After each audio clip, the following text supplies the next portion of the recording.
Samahan mo ako mag-grocery. Okay po, ma'am. Heron, ikaw bumili ng mga to ha.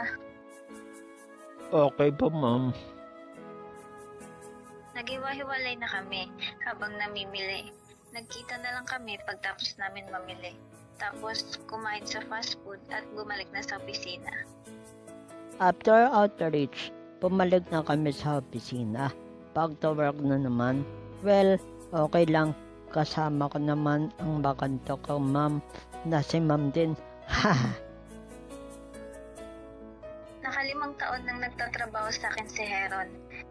Hanggang sa gumaan na rin ang loob ko sa kanya. Pag nag-uutos ako, hindi na pasigaw. Hanggang nagtaka siya at nagtanong. Ma'am, pwede pong magtanong?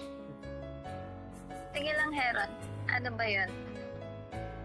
Ma'am, bakit po pa kinuutosan niyo ako? Hindi na po pasigaw. Ayaw mo ba? Sige, babalik ko na lang. Hindi po, gusto ko nga po eh. Lalo po kayong gumaganda. Habang nagtatype ako, hindi ko na namalayan. Bigla akong nag-blush sa sinabi niya. At unti-unti na nga akong nahuhulog sa kanya. Paano ba naman pag nagbubuhat siya? Dito ang six-pack muscle niya, besh. Hindi ko alam, nakatingin pala si Leia. At unti-unti na nga akong nahuhulog sa kanya. Paano ba naman pag nagbubuhat siya? Dito ang six-pack muscle niya, besh. Hindi ko alam, nakatingin pala si Leia. Hello, Besh? In love ka na kay Kuya Mumboy? Ay, oo, te. Kanina pa ako katok ng katok. Walang nagbukas. Kaya pumasok na lang ako.